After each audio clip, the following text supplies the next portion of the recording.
साथियों, मैं संदीप पाल पुनः स्वागत करता हूं आपका हमारे online YouTube channel one direction coaching institute best platform for online study में।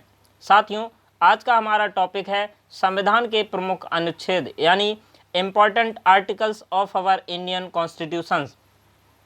तो साथियों, चलिए बढ़ते हैं। साथियों, सबसे पहले तो हम जानेंगे कि संविधान क्या है। मैं आपको ये बताऊंगा कि आप संविधान क्यों पढ़ते हैं। तो साथियों, उसके लिए जो है ना आप जो है ना जानते हैं आप लोगों ने जो है ना बचपन में गली क्रिकेट तो खेला होगा, मतलब गली मोहल्ले में जो क्रिकेट खेलते होंगे, किसी ने मैदान में खेला होगा, किसी ने जो है ना अपनी घर की गैलरी या छत में या वगैरह में कहीं ना कहीं क्रिकेट खेला होगा।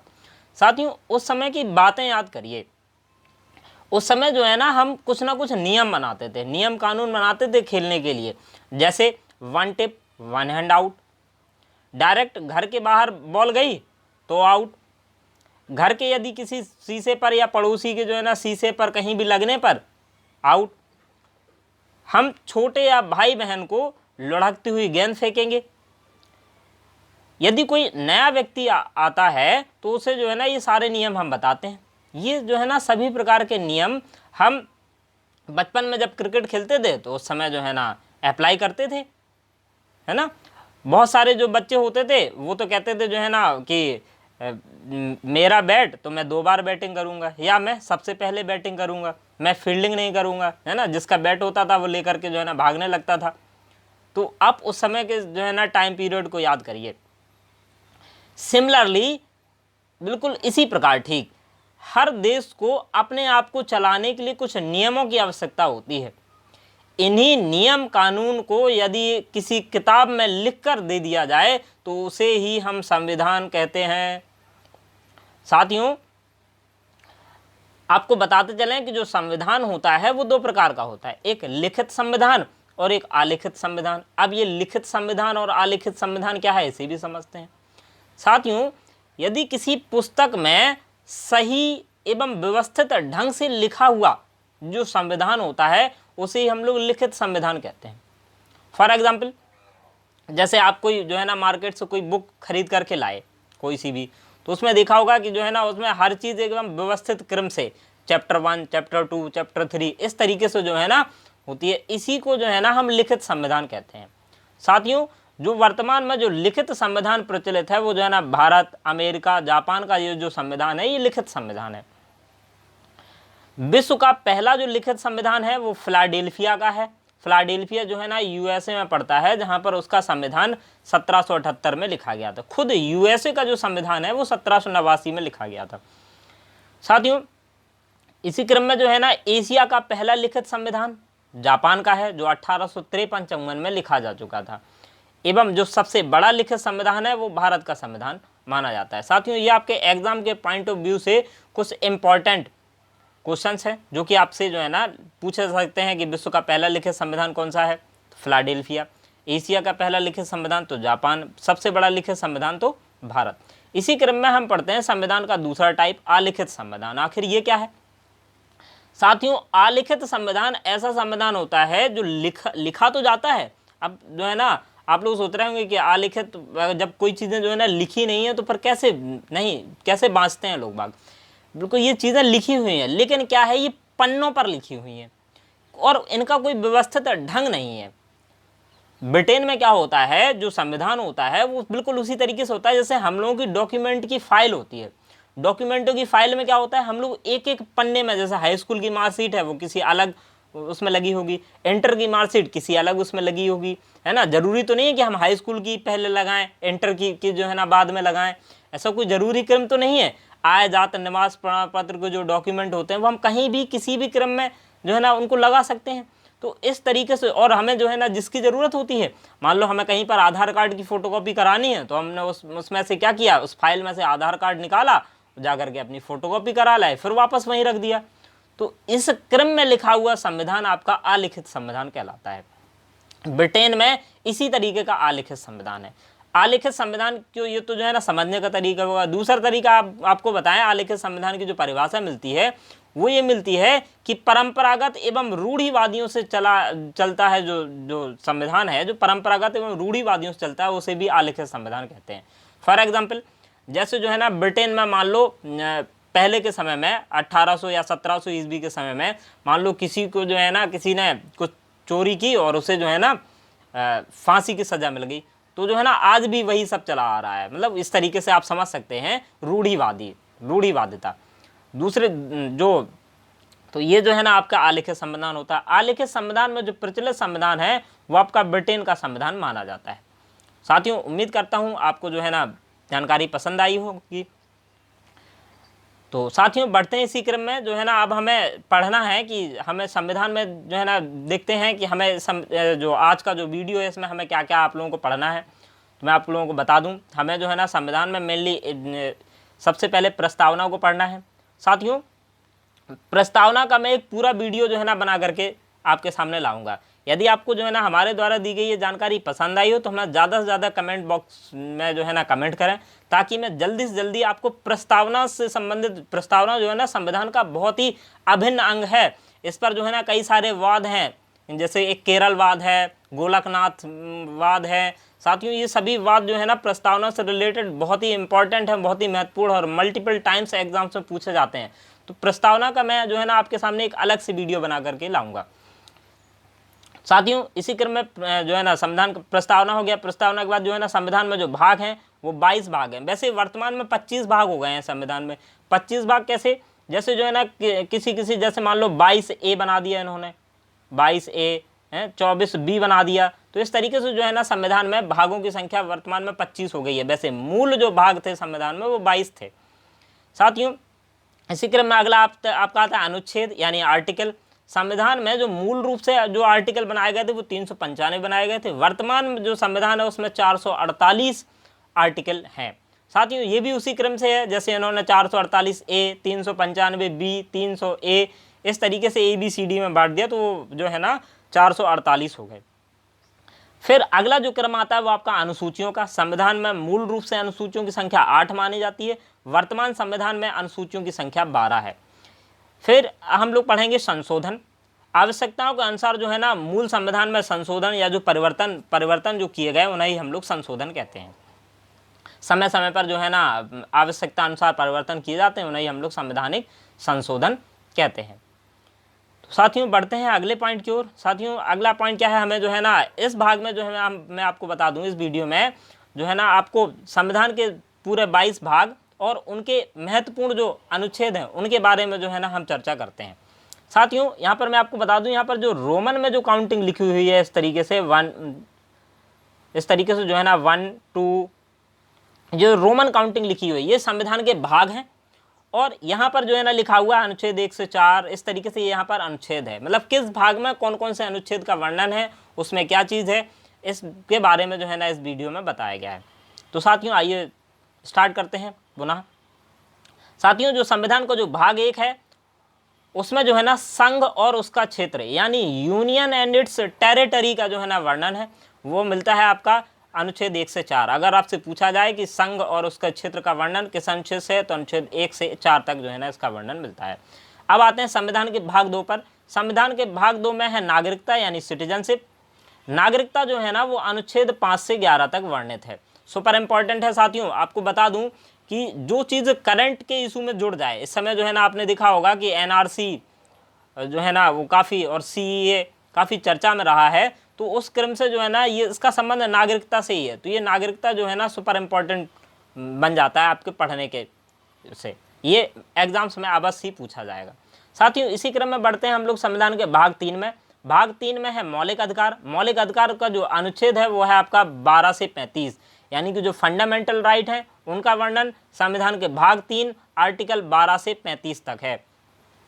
साथियों, इसी क्रम में हम लोग बढ़ते हैं भाग 4 में। भाग 4 में जो है ना राज्य के नीति निर्देशक सिद्धांत यानी कि directive principles of state policy, जिसे हम लोग शॉर्ट में DPSP कहते हैं, उनका वर्णन है। और इनका जो आर्टिकल है वो है आपका अनुच्छेद 36 से 51, यानी जो DPSP है वो संविधान के भाग 4 और आर्टिकल 36 से 51 में वर्णित है। इसी क्रम में अगला जो क्रम है वो आपका भाग 4A। भाग 4 ए में है आपका फंडामेंटल ड्यूटीज यानी मौलिक कर्तव्य, जिन्हें हम लोग मूलभूत कर्तव्य भी कहते हैं। इनका जो आर्टिकल है वो है आपका 51 ए। साथियों इसी क्रम में अगला है आपका संविधान का भाग 5। भाग 5 में है आपका संघ सरकार यानी कि जो है ना यूनियन गवर्नमेंट, जिनका आर्टिकल है 52 से 151। आपसे पूछा जाता है कि संविधान के किस भाग में यूनियन गवर्नमेंट यानी संघ सरकार का वर्णन मिलता है, तो उसका भाग है भाग 5। अगर इसका अनुच्छेद पूछा जाए यानी आर्टिकल पूछे जाए तो 52 से 151। साथियों अब आपको जो है ना कभी आपको बता दें, जो अनुच्छेद भाग जो संविधान में भाग के अंदर कुछ चैप्टर डिफाइन किए गए हैं। तो साथियों बता दें जो संविधान का जो भाग 5 है उसमें ये 5 प्रमुख चैप्टर हैं। आपको याद रखना है भाग भी 5 है, इसमें चैप्टर भी 5 हैं। साथियों वो चैप्टर क्या क्या है, जो पहला चैप्टर है यानी अध्याय 1 है, उसमें जो है ना एग्जीक्यूटिव का वर्णन मिलता है, जो कि आर्टिकल 52 से 78। एग्जीक्यूटिव का मतलब जो कार्यकारी जो पद होते हैं, जैसे राष्ट्रपति है, प्रधानमंत्री है और भारत का जो है ना अटॉर्नी जनरल है, इन सब का जो है ना वर्णन आर्टिकल 52 से 78 तक मिलता है। इन्हें हम लोग कार्यकारी कहते हैं। इनका वर्णन संविधान के भाग 5 चैप्टर 1 आर्टिकल 52 से 78। साथियों इसी क्रम में जो आपका चैप्टर नंबर 2 है उसमें संसद का वर्णन मिलता है यानी पार्लियामेंट, जो कि जिनका जो आर्टिकल है वो है 79 टू 122 यानी 79 से 122 तक आपका संसद यानी पार्लियामेंट का वर्णन मिलता है। चैप्टर 3 में है आपका सुपर इंपॉर्टेंट राष्ट्रपति की विधायी शक्तियां यानी कि राष्ट्रपति की अध्यादेश जारी करने की शक्ति, जिसको हम लोग ऑर्डिनेंस पावर कहते हैं। यह है आपका आर्टिकल 123 सुपर इंपॉर्टेंट। भाग 5 अध्याय 3 आर्टिकल 123 राष्ट्रपति की अध्यादेश जारी करने की शक्तियां। साथियों इसी क्रम में जो आपका जो चैप्टर 4 है सुपर इंपॉर्टेंट है, ये भी इसमें है यूनियन जुडिशरी यानी कि आपका जो संघ न्यायपालिका बोले तो सुप्रीम कोर्ट का वर्णन मिलता है, जिसका आर्टिकल है 124 से 147। और इसी क्रम में आपका आता है चैप्टर 5, ये भी बहुत ही महत्वपूर्ण है। चैप्टर 5 में जो है ना वर्णन मिलता है वो है आपका कैग। कैग बोले तो कंपाइलर ऑडिटर जनरल यानी भारत का नियंत्रक महालेखा परीक्षक, जिसका जो आर्टिकल है वो ये है 148 से 151। पूछा जाता है कि भारत का जो नियंत्रक महालेखा परीक्षक होता है उसका वर्णन किस आर्टिकल से किस आर्टिकल मिलता है, तो उसका आर्टिकल है 148 से 151। भाग है 5 चैप्टर नंबर भी 5। साथियों बढ़ते हैं अगले पॉइंट जो है ना, अगला जो पॉइंट है वो है आपका भाग 6। भाग 6 में आपका वर्णन मिलता है स्टेट गवर्नमेंट का। याद रखना है साथियों जो भाग 5 है उसमें वर्णन मिलता है यूनियन गवर्नमेंट का। भाग 6 में आपको वर्णन मिलता है स्टेट गवर्नमेंट का, जिसका आर्टिकल है 152 से 237। साथियों आपने देखा होगा भाग 5 में चैप्टर कितने थे, 5। इसी प्रकार भाग 6 में जो चैप्टर की संख्या है वो है 6, यानी भाग 5 में 6 जो है ना चैप्टर का वर्णन मिलता है। चैप्टर नंबर 1 में है जनरल सामान्य, जिस तरीके से जो है ना वहाँ, और आपका जो चैप्टर 2 में है आपका कार्यकारी एग्जीक्यूटिव, जिस तरीके से वहाँ पर जो है ना प्रधानमंत्री राष्ट्रपति, इस तरीके से यहाँ पर आपका राज्यपाल और मुख्यमंत्री। चैप्टर नंबर जो 3 है भाग 6 में चैप्टर नंबर 3, इसमें आपका है स्टेट लेजिस्लेटिव यानी राज्य विधानमंडल का वर्णन मिलता है। मल्टीपल टाइम्स पूछा जाता है कि राज्य विधानमंडल कौन से आर्टिकल मिलता है, तो इनका जो आर्टिकल है वो है 168 से 212। भाग 6 आर्टिकल 168 से 212। चैप्टर नंबर 4 में है लेजिस्लेटिव पावर ऑफ गवर्नर यानी कि राज्यपाल की विधायी शक्तियाँ, यानी राज्यपाल की अध्यादेश जारी करने की जो शक्ति वो आपके, उसका आर्टिकल है 213। जो राष्ट्रपति की अध्यादेश जारी करने का जो वर्णन मिलता है वो मिलता है आर्टिकल 123 में। राज्यपाल का अध्यादेश जारी करने की शक्ति का वर्णन मिलता है आर्टिकल 213 में। Super important. भाग 6 के चैप्टर नंबर 5 में वर्णन है उच्च न्यायालय यानी हाई कोर्ट का, जिसका आर्टिकल है 214 से 232। और भाग 6 के ही चैप्टर नंबर 6 में है आपका अधीनस्थ न्यायालय यानी सब ऑर्डिनेट कोर्ट्स का, जिसका आर्टिकल है 233 से 237। साथियों बढ़ते हैं भाग जो है ना 8 में। भाग 8 आपके लिए उतना इंपॉर्टेंट है नहीं, इसमें केंद्र शासित प्रदेशों का वर्णन मिलता है, जिसका आर्टिकल है 239 से 242। ये जो है ना आपका एसएससी और रेलवे के पर्पज से इतना इम्पोर्टेंट भाग नहीं है। हाँ आपके लिए एसएससी और रेलवे के जो है ना पर्पज से जो इम्पोर्टेंट भाग हैं वो हैं आपके भाग 9, भाग 9A और भाग 9B।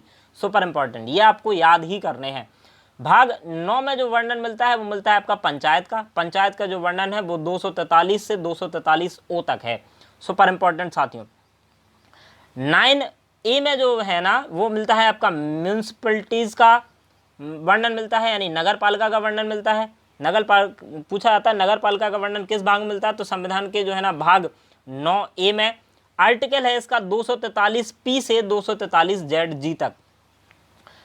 इसी क्रम में भाग 9B सुपर इंपॉर्टेंट, इसमें जो है ना कोऑपरेटिव सोसाइटीज यानी कि जो सहकारी समितियां हैं, प्रमुख जो समितियां बनाई जाती हैं उनका वर्णन मिलता है, और जो है ना जिसका आर्टिकल है 243ZH से 243ZT तक। ये आपके लिए इंपॉर्टेंट है। साथियों संविधान का जो भाग 10 है वो आपके एग्जाम के पॉइंट ऑफ व्यू से इतना इंपॉर्टेंट है नहीं। भाग 10 में जो है ना वर्णन मिलता है अनुसूचित जाति और जनजातीय क्षेत्रों का। बढ़ते हैं साथियों अगले क्रम की ओर। अगला क्रम है आपका भाग 11। भाग 11 जो है ना, अगर आप यूपीएससी यानी आईएएस पीसीएस लेवल की तैयारी करते हैं तो आपके लिए यहाँ से भाग 11, 12, 13 बहुत इंपॉर्टेंट हो जाते हैं। तो साथियों मैं इनको ज़्यादा डिटेल में न जाते हुए बस ऐसे ही वर्णन करता चलूँगा। भाग 12 में है संघ और राज्यों के बीच संबंध, और इसमें भी 2 चैप्टर हैं। एक है आपका जो है ना लेजिस्लेटिव रिलेशन, दूसरा आपका एडमिनिस्ट्रेटिव रिलेशन, विधायी संबंध और प्रशासनिक संबंध। इसी क्रम में भाग 12 में है आपका वित्त संपत्ति अनुबंध, जिसका जो है ना वर्णन मिलता है आर्टिकल 264 से 300A तक। यहाँ पर जो है ना इसमें जो चैप्टर नंबर 4 है वो आपके लिए इंपॉर्टेंट हो जाता है। चैप्टर नंबर 4 में है संपत्ति का अधिकार। संपत्ति का अधिकार जो है ना आपका पहले मूल अधिकार होता था। साथियों मैं प्रस्तावना के बाद मूल अधिकारों पर एक और वीडियो जो है ना लाऊंगा, जिसमें सभी के सभी मूल अधिकार जो इंपॉर्टेंट है वो कवर किए गए होंगे। साथियों यहाँ पर आपको याद रखना है कि जो मूल अधिकार है उसको जो है ना 44 में संविधान संशोधन 1978 के तहत हटा करके जो है ना भाग 12 में रख दिया गया है, और इसे भाग 12 में विधिक अधिकार बना दिया गया है। इंपॉर्टेंट है, आपका पूछा जाता है कि संपत्ति का अधिकार किस भाग में है, तो भाग 12 कौन से आर्टिकल में है, तो आर्टिकल 300A। पहले ये क्या था, तो मूल अधिकार था, वर्तमान में ये विधिक अधिकार है। 44वां संविधान संशोधन 1978। साथियों इसी क्रम में जो है ना हम लोग बढ़ते हैं भाग 13 में। भाग 13 में आपको जो है ना भारत के भीतर जो व्यापार वाणिज्य से रिलेटेड यानी कॉमर्स और intercourse with territory of India से रिलेटेड जो है ना बातों का अध्ययन करने को मिलता है। ये यूपीएससी के पर्पज से इंपॉर्टेंट है।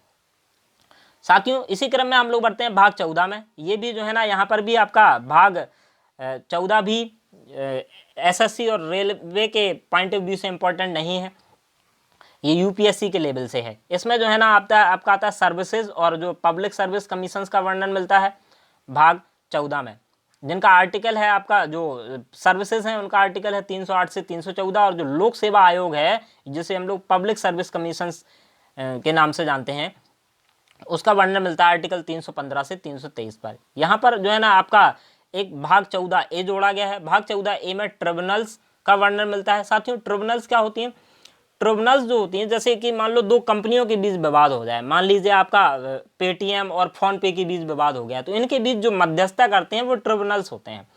साथियों ट्रिब्यूनल्स का वर्णन आर्टिकल 323A और 323B में मिलता है। अगला आपके जो एग्जाम पॉइंट ऑफ व्यू से इंपॉर्टेंट है वो है आपका भाग 15, जिसमें आपका इलेक्शंस यानी चुनाव आयोग का वर्णन मिलता है। सुपर इंपॉर्टेंट, चुनाव आयोग का वर्णन आर्टिकल 324 से 329A तक मिलता है। हमारे वर्तमान चुनाव आयुक्त सुनील अरोड़ा हैं। साथियों बढ़ते हैं अगले पॉइंट की ओर। अगला पॉइंट है आपका भाग 16। भाग 16 में कुछ श्रेणियों के लिए विशेष प्रावधान है जिनका वर्णन है आर्टिकल 323 से 342 में, 330 से 342 में। साथियों इसमें कुछ विशेष जैसे आर्मी के लिए जो है ना विशेष प्रावधान, और इसके अलावा एक्स सर्विसमैन के लिए अलग से कुछ विशेष प्रावधान इनका वर्णन मिलता है। ये भी रेलवे और एसएससी के पॉइंट ऑफ व्यू से इंपॉर्टेंट नहीं है। साथियों इसी क्रम में हम लोग बढ़ते हैं भाग 17 में। ये भी बहुत इंपॉर्टेंट है भाग 17।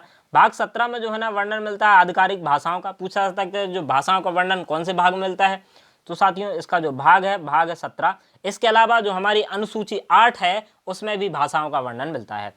तो साथियों जो भाग 17 में आर्टिकल 343 से 351 तक भाषाओं का वर्णन मिलता है, और बाकी इसमें इंपॉर्टेंट आपके लिए नहीं है। हम लोग बढ़ते हैं अगला जो है ना इंपॉर्टेंट भाग है वह है आपका भाग 18, जिसमें आपका इमरजेंसी प्रोविजंस यानी आपातकालीन प्रावधान है। Super important, multiple times exams में पूछा गया, जिसका आर्टिकल है 352 से 360। साथियों जो आर्टिकल नंबर 352 है इसमें उल्लेख मिलता है राष्ट्रपति शासन का। आर्टिकल 356 में उल्लेख मिलता है आपका आप राष्ट्रीय आपातकाल का, और आर्टिकल जो 360 है उसमें वर्णन मिलता है वित्तीय आपातकाल का। साथियों जो आपातकालीन प्रावधान है वो जर्मनी से लिए गए हैं। भाग 19 आपके लिए इंपॉर्टेंट है नहीं, इसमें विविध मिसलेनियस चीज़ों का वर्णन है। भाग 20 आपके लिए बहुत इंपॉर्टेंट है। भाग 20 में है संविधान के संशोधन का वर्णन मिलता है। संविधान का जो संशोधन है उसका आर्टिकल है 368। वर्तमान में जो संविधान में 103 संशोधन किए जा चुके हैं, वो सारे सभी के सभी संशोधन आर्टिकल 368 के तहत किए जाते हैं। साथियों भाग 21 में आपका मिलता है टेम्पररी, ट्रांजिशनल और स्पेशल प्रोविजन, यानी अस्थायी संक्रमणकालीन विशेष प्रावधान। ये आपके रेलवे और एसएससी के पॉइंट ऑफ व्यू से इंपॉर्टेंट नहीं है ये। भाग 22 में मिलता है लघु शीर्षक, हिंदी में आधिकारिक पाठ आदि, जिनका आर्टिकल है 393 से 395। ये भी आपके लिए इंपॉर्टेंट नहीं है। तो साथियों कैसी लगी आपको हमारे द्वारा प्रस्तुत ये जानकारी? यदि जो है ना जानकारी पसंद आई हो तो हमारे चैनल को लाइक, शेयर, सब्सक्राइब करना ना भूलें, और ज़्यादा से ज़्यादा जो है ना कमेंट करें, ताकि मैं अगला वीडियो जल्द से जल्द आपके समक्ष लाने के लिए प्रेरित हो सकूं। जय हिंद साथियों, आपका दिन शुभ हो।